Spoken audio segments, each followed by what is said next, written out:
Aujourd'hui, j'ai le plaisir de m'entretenir avec Denis Tivierge, président et chef de la direction de Stima Plus, une firme de génie conseil qui compte plus de 2800 employés partout au Québec et au Canada.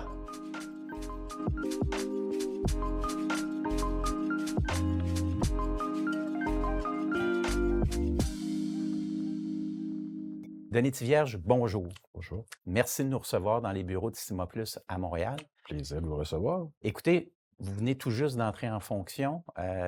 Stima Plus est une grande entreprise québécoise, on le sait. Comment on se sent, là, entrer en fonction il y a quelques semaines?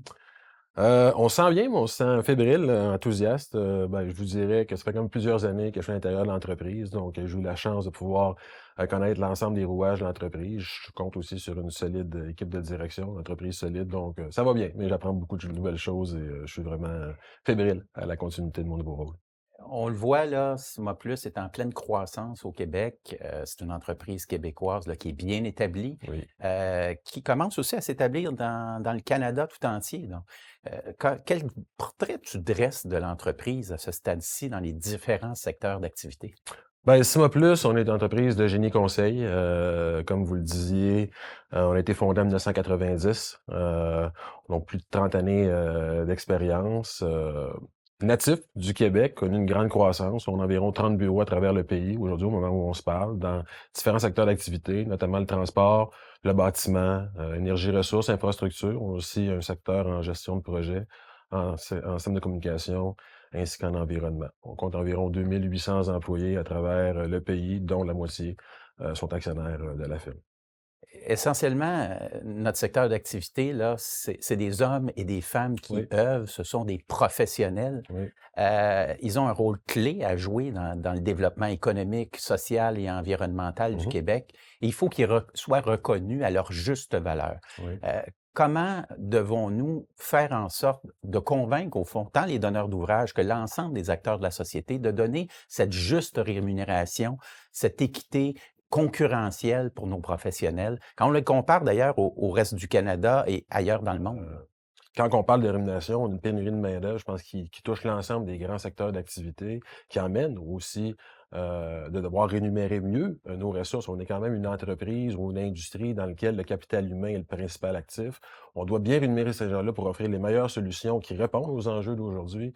Donc, naturellement, il va être important de considérer que les donneurs d'ordre, on est plus dans une notion aujourd'hui de, je vous dirais, de cycle de vie d'une infrastructure qui prend toute sa dimension. Donc, l'importance de ne pas juste rémunérer nos services sur une base du prix, mais ça devient une question de durabilité et d'environnement. On le voit là, Sima Plus est vraiment active dans la réalisation de projets. Pouvez-vous nous énoncer quelques projets qui sont Mhm. vraiment à cette image et qui permet à un jeune d'entrer dans notre secteur puis de se Oui. dire, ben voilà, j'apporte une contribution à la société puis au développement du Québec. Oui. Il y a plusieurs projets que je pourrais vous mentionner. Le REM, qui est un Oui. projet qui est très bien connu dans la grande communauté de Montréal. Donc, on travaille depuis les premiers balbutiements sur ce projet-là, nos ingénieurs ici. Donc, c'est un projet qui est de nature à mobilité durable, donc un projet dans lequel l'ensemble des communautés, la grande communauté de Montréal vont pouvoir bénéficier.